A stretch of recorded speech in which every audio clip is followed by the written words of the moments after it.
And they did worthwhile things. They weren't just drawing a paycheck. Yeah. For sitting around. Do you remember what the Iceman did? The what? The Iceman? The Iceman, that's a nice story. We're talking about ordering ice, huh?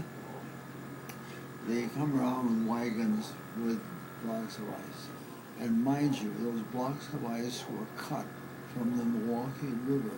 You couldn't have ice in the Milwaukee River today. You'd die. They harvest the ice and store it in big warehouses with a lot of sawdust. And they come around and there was a sign that had 25, 50, 75, 100. And you put that up in your window. Whatever number was up, that is what the guy would take a chunk of ice, 50 pounds, cart it upstairs, put it in your refrigerator, which the only drain was a pan underneath, which never got emptied, and as a result, we noticed it was time to change the pan because there was water all over the floor. What did the Ragman do? What? The Ragman? Oh, yeah.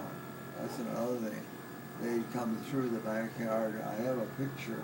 I wish I got it out. You could have showed it. It showed a horse with this sort of netting on him. And they'd come through the alley, any rags, any papers.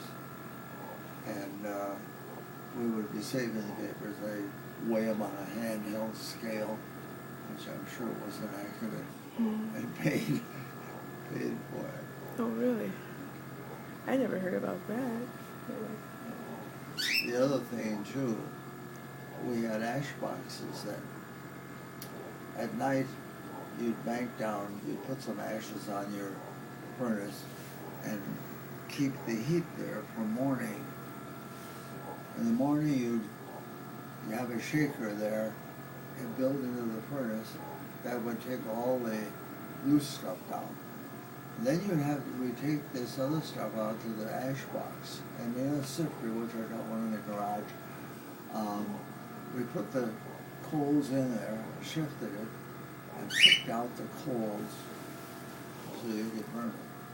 Those that were already done, you had to save.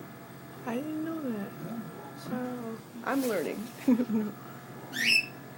What did the Milkman do? Well, that's another... What? Oh, go ahead. That's another thing. You know that the milkman's horses were so well trained that the milkman just went to his cart, got the milk, and went to the house, and the horse would move to the next place, and the next place. The horse knew every single stop. But it was very, very inefficient. Because now we finally consolidated all the dairies in one dairy that was doing the whole thing. But we had milk boxes. It's a box which we now close up because people used to break into the house by crawling through them. Oh. And it was nice to get out there on a winter morning and you'd see a milk and it had about, the cover was raised about that high. How many kids would bite off a piece of the cream?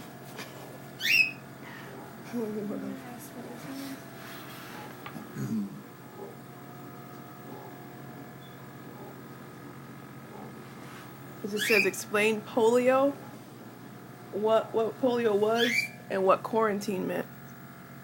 Yeah, those were very terrible times. Yeah. All the beaches were closed. You couldn't send your kids out to play with anyone else for fear of polio. And if you got polio, then you had to go into an iron lung which does the breathing for you. In fact, my secretary was the last victim of polio. She had trouble walking, but she was the last one. And Salk, thank God, invented something that wiped out polio. We still got some in Africa. Yeah. But otherwise, here it's gone. Very paralytic, everything. You couldn't breathe. So this machine breathed for you. It's a very big tank. Your head stuck out on one end.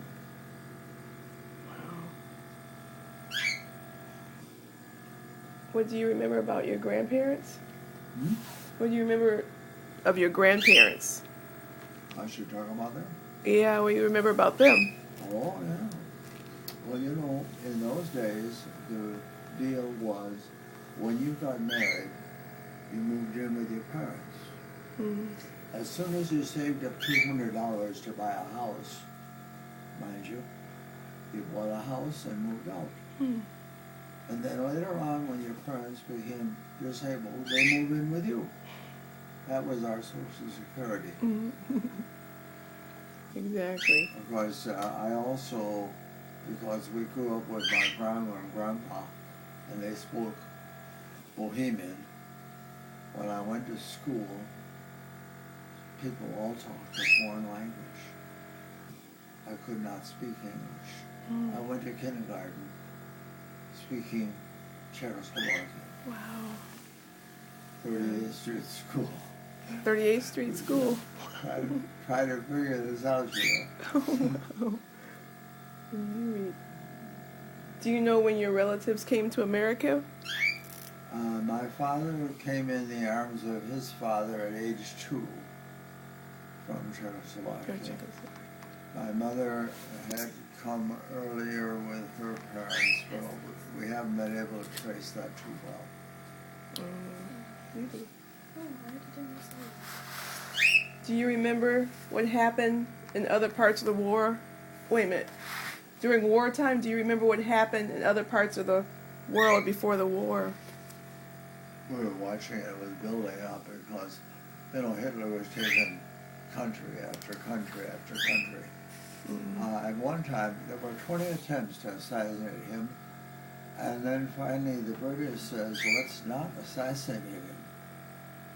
Let him live. He's making too many mistakes. And he was doing better for the war effort, because he made several. One was when Japan bombed us on December 7th of 41. He declared war on the United States, which means we would not only fight Japan. If he left us alone, then we would be fighting Japan. But now, he wanted to fight with us, so we gave him the thing.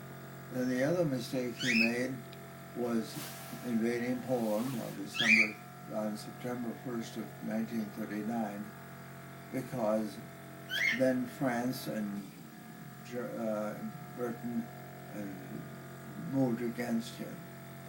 And the last mistake he made, which was a bad one, invading Russia. Mm. You cannot fight a war on two fronts. But we did. And different kinds of war, because there was the naval battles in the South Pacific, and it was land warfare over in Europe. I can't imagine. But I'm always amazed. They estimate that 35 million people died in World War II. What about Churchill? Churchill and Stalin? Curfew? Churchill? Oh, Churchill, great guy. And Stalin. Yeah. He was the Prime Minister of Britain, and we got along real well with Roosevelt, and they decided to do things that would help Britain. So, by the way, they have. We had so many soldiers over in England that the British said there's only one thing wrong with the American soldier. They're paid too much, they're oversexed, and they're here. That's something because that darn island almost sunk. All the troops and everything had gathered for the invasion. Oh my. What else do you have? Anyone? Did you know or hear anything about how the Jews in Europe were being treated? Did you know or hear anything about how the Jews were treated in Europe? Not too much, at least out of Germany. There were stories, but we didn't really realize how bad it was until we liberated some of those camps. Yeah. And Eisenhower made a whole village of people who lived about 2 miles away from the place walk through the camp to see it.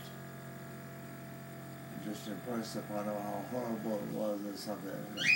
I've never heard of such inhumanity there. And it was done, I think our soldiers did some stuff too, but Japanese were horrible. Horrible. Do you remember what you were doing when you heard about Pearl Harbor? Yeah, I want to get to that. We were sitting in my mother's house, Dad's house, making up a list of people who were going to invite to our wedding, which we had set for May 30th. And of course, we had a little Philco radio. There's no TV, but you could stare at the Philco radio. So they were announcing that Pearl Harbor was bombed, and I had a fairly low draft number. So we quickly grabbed a calendar, looked for a good Saturday, and found Valentine's Day. And we called it quick before anybody else grabbed it. And we were married on Valentine's Day. I was in the Army on the 3rd. We were married 3 months and 8 days when I left. Oh, wow. How do you compare the day of Pearl Harbor to September 11th, to 9/11? Both equally horrible. Yeah. We lost 3,000 at Pearl Harbor, 3,000 plus on the ships that went down with them. And we lost 3,000 on September 11th. If they really wanted to kill more, they should have been an hour later. Because these people were just going to work. And those that came early died. And those that were just a little coming late lived. It was horrible. I saw the first plane hit. And called Laurie, she turned on TV. I said, they were being attacked. Yeah. And then we saw the second plane. I saw the first and We second. knew it was war. Yeah. Oh, and by the way, Hitler and all the people around him said the Americans are just too soft to fight. All they want to do is drink and dance and have a wonderful time. They won't fight. But did we fight? Wow. How old were you during the war? I was one of the later ones that went in. I was 28 when I went to the war. And what was so difficult, there's 18-year-olds. They could run faster than I could, climb fences higher than I could. And here, I was wearing out. You know, at 28, it's a little, I think they went to 30 or 35. Oh, wow.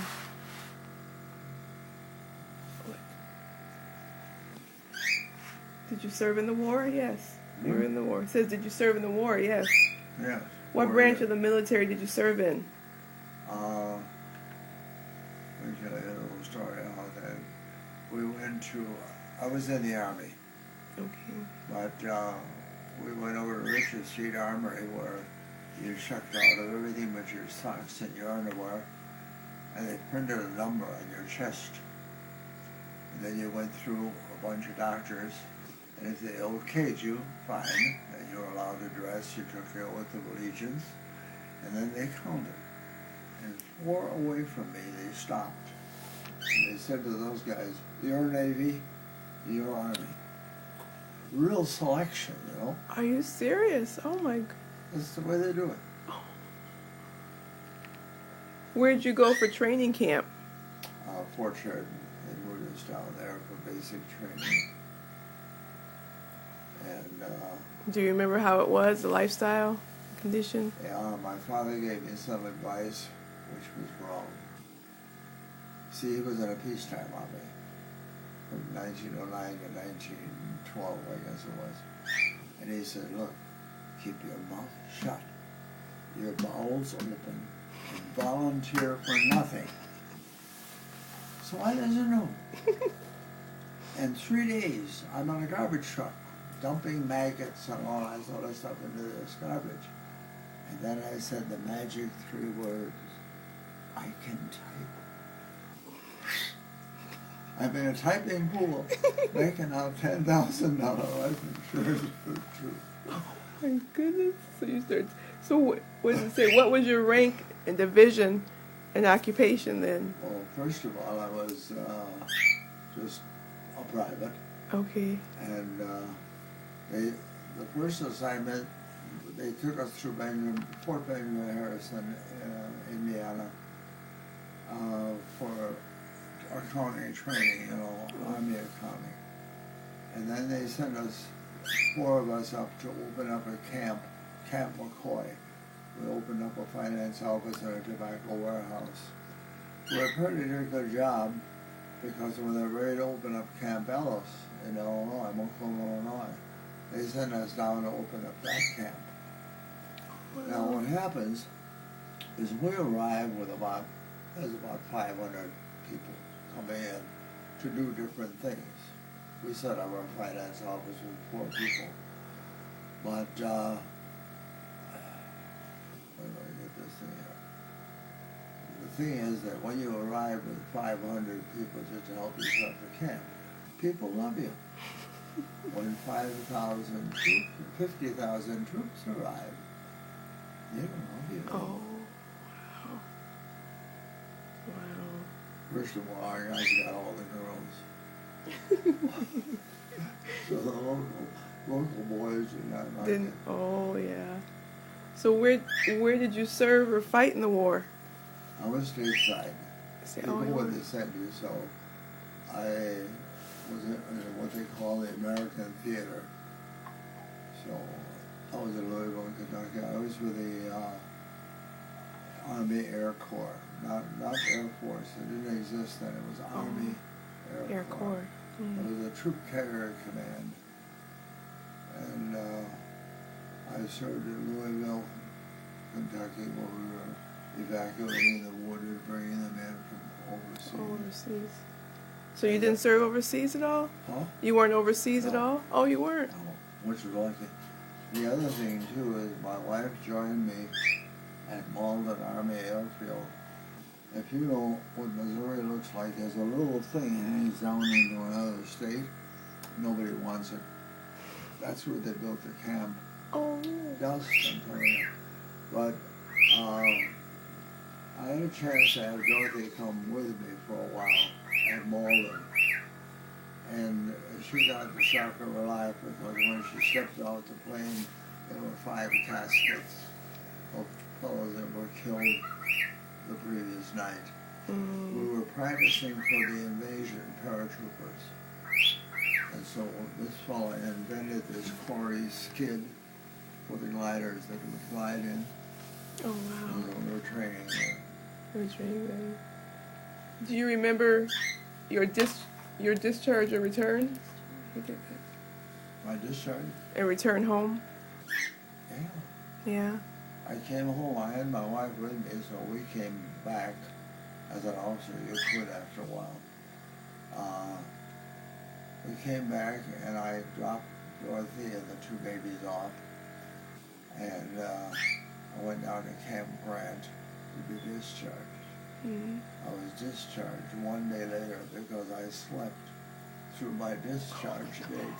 I was so exhausted. You were tired, yeah. Oh, wow. Do you keep in contact with anyone from your service or attend a reunion? I just did last year when the cherry blossoms were in bloom. I went to Washington, D.C., and I met the chief clerk from Malden, and I hadn't seen him for 50 years. So shortly after I was there, he died at age 99. Wow. Didn't make it. Oh, he did. Oh. But at least I got to see him for 2 days and reminisce a little bit.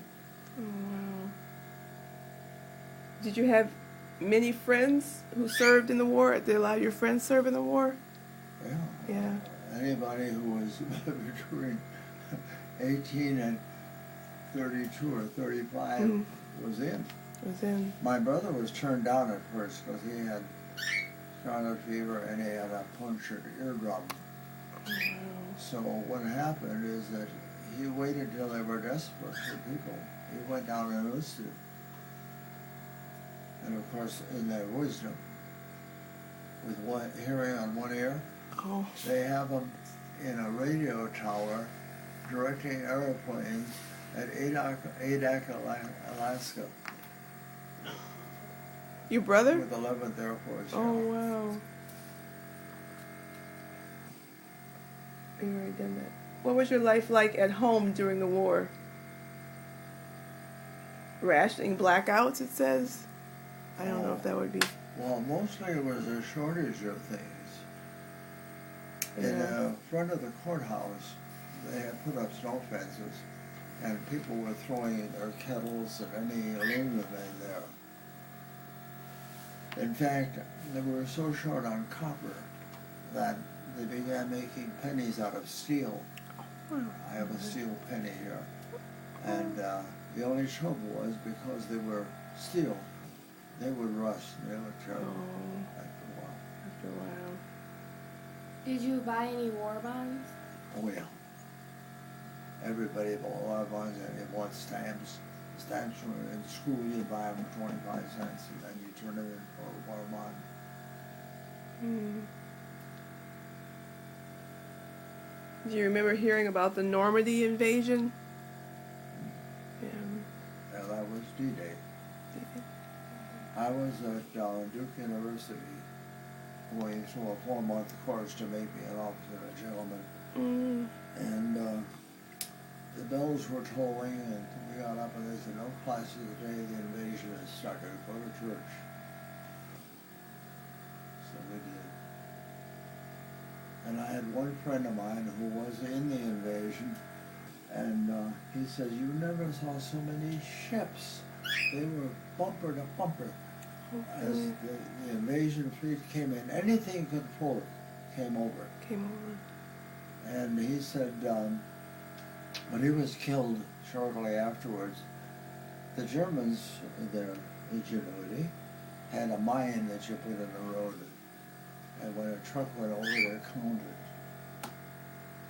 it. And then on number 21 or 23, it would blow up. So you'd be thinking the road was safe. Oh, wow. Can you read the next one? You're getting all this extra stuff thrown in here. We like that. We like that. We're almost there. The next one. How about the Battle of Bulge? Yeah. Or Jimmy? Iwo Jima. Iwo Jima. We lost a relative on the Battle of the Bulge because anybody, whether you were a cook or a truck driver, was handed a rifle to stop them. He was in England, and they got him on board a ship. Well, I have the picture of the ship. And as they went across the channel, there was a German U-boat with a snorkel. They had a pipe down to give them air, waiting for them. Torpedoed it. He's buried in Normandy. Really? Do you remember the death of FDR? Yeah, very much so. I was always at places where things were happening. I was moving from Louisville to Hopefield, Fort Bragg, and we were in a movie to kill time. They stopped the movie, and they said all military personnel return to base now. So we didn't know what happened, so we went back. And we found out that Roosevelt had died. And then when I went to get my troop train, we got on the troop train, and I noticed next to me was a train with a casket in it, and 4 military people standing at each side of it. It was Roosevelt's casket. And our train went ahead of them. But the people all standing around on the side tracks crying. I can imagine. Do you remember the bombing of Hiroshima and Nagasaki? After we closed up Hopefield and we won the Battle of Germany, then I got my orders for Kearns, Utah, which was on the way to go to the Pacific Theater. They dropped the bombs, the orders were canceled, the war was over. we would have lost 1 million men taking Japan. Yeah. 1 million men, because the Japanese would have fought. And the other thing is, we had 2 bombs, 2 different bombs. They dropped them on Hiroshima. It should be Hiroshima. Hiroshima. And Nagasaki. And Japan thought we had a dozen of those, so they gave up. Oh, wow. What are your views about the bombs? What are your thoughts about the atomic bombs? Had to happen. Mm. There's 1 million lives were saved. Because of that bomb. Because we would have had to kill every single Japanese. Yeah. They weren't afraid of death. They wanted to die. Anything for the emperor. Mm. How do you feel about VE Day and VJ Day? VE Day we celebrated in Fayetteville, North Carolina. Not too many Catholics down there. There's about 13 pews in a church. We went to church and we joined the celebration outside. Mm. Japan, I don't know. We didn't do too much. For the VE Day, we did celebrate. To celebrate. Did you do anything special to celebrate? No, we just went and joined the crowd. You joined the crowd? We were all hugging each other. Celebrating, yeah. Was it hard adjusting to life after war? Now, for one thing, I didn't want to wear khaki anymore. I've been wearing it for 40 years. So there was a bit of an adjustment there. But some fellows had bad dreams and stuff, but they were going through worse stuff than I had. Mm-hmm. How did you view communism? It's a bad thing. People have no rights. But there's the clash of capitalism and Russian philosophy. It's going to be the next war. I'm afraid is going to be a religious war. It's going to be the West and the East. You do, yeah. Do you remember seeing your first TV? Yeah. Again, during wartime, we built no cars at all. There were no cars. TVs were just starting, and you couldn't get them. But we had a group of friends that got together, and we went over to Bachman's. You know where Bachman's Yeah. is now. And we knew him, and we placed an order for 7 TVs. The gang got together and said, we're going to buy TVs. Well, we got a whole pressure, so we had TVs. But there were tiny little things. And first of all, in the adoption of TV, nobody had any acts. There were no sitcoms or anything like that. So what they did, it was just vaudeville. They took the vaudeville circuits and put them on TV. Oh, really? I didn't know that. What was the biggest invention? What was what? The biggest invention? You witnessed in your life. Biggest invention? That you've witnessed in your life. I witnessed so many. Even radio and TV and the airplanes. Airplanes were so scarce initially, and I was a stamp collector, that I have a book when some pilots would sign their names to a letter because they were flying the plane. It was an event. Oh, wow. But air travel was something.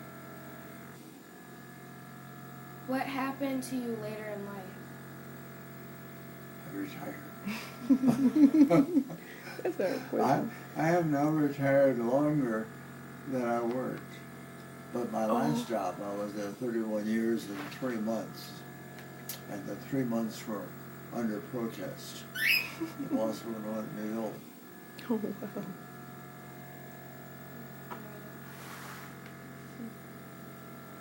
How did your experience growing up shape you? How did your experience growing up shape you? into who you became? Growing up where? How did your experiences as a child, how does that shape you as a person, you think? Well, one thing I'm very grateful that I learned to type. Mm-hmm. My father had on his beat, there was a baker who lost their daughter that was a typewriter. So my dad bought it for $25, brought it home and said, learn to type. So that saved me because I got into off the garbage wagon. And then the other nice thing was that I did get into accounting because that pays off. Yeah. Wow. What do you miss most about that time? Well, what time? The time growing up, in your younger years. I seem to have a fairly decent childhood. We didn't. Mother would buy a pound and a quarter of round steak, and there are four in our family, and she divided it in 5 parts because the 5th part always went to my father, so he could have seconds. He was the breadwinner. And you always knew when food was short because Mother would have the toothpicks, a glass of milk, napkins, everything on the table to make it look like a lot. Like a lot, yeah. Last question. Do you have any advice or wisdom to give about life? Advice about what? About life. What wisdom could you give us about life being? I wish more people would love one another. Mm-hmm. I really do. Yeah. Be so. Yeah, you should do things for people. I'm constantly doing little things. We go and visit my sister-in-law, help her out with her stuff. Her husband is dead. Tomorrow we go over and see Evie Unger at St. Camillus. She's 98. Sprite 98. Can't see with it, darn. Can't hear very well. But we have a lot of fun with her. Oh, wow. But you should do things for people, wherever you can. Yeah. So that's the end of our interview. What do you want to say? Thank you.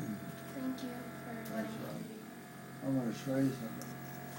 Now you Can know you how go? this would go.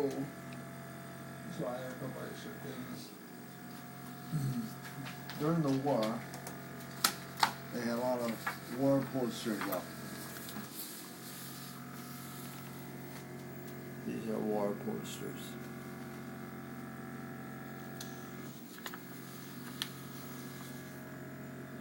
That's the Nazi symbol. Mm.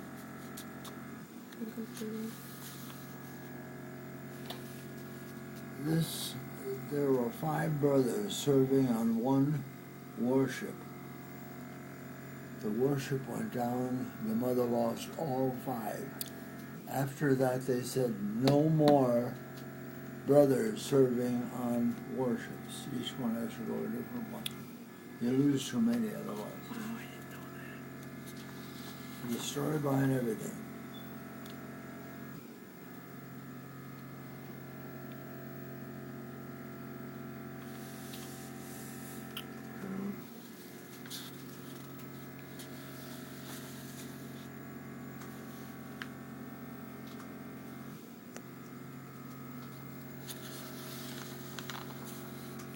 That's the one I fought on 48 stars. Mm.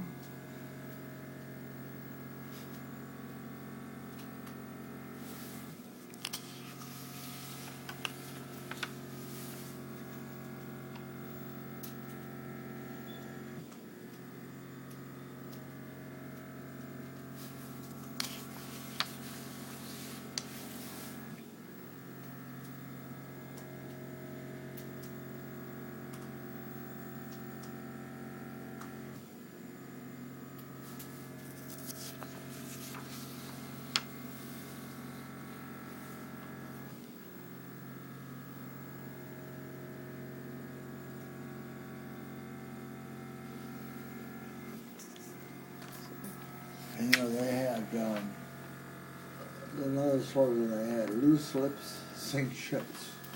Mm-hmm. Because the gal would be having some drink somewhere and telling her friend that her boyfriend's troop ship with about 5,000 is leaving tomorrow morning, and if the word would get to the Germans, they'd put a submarine out there.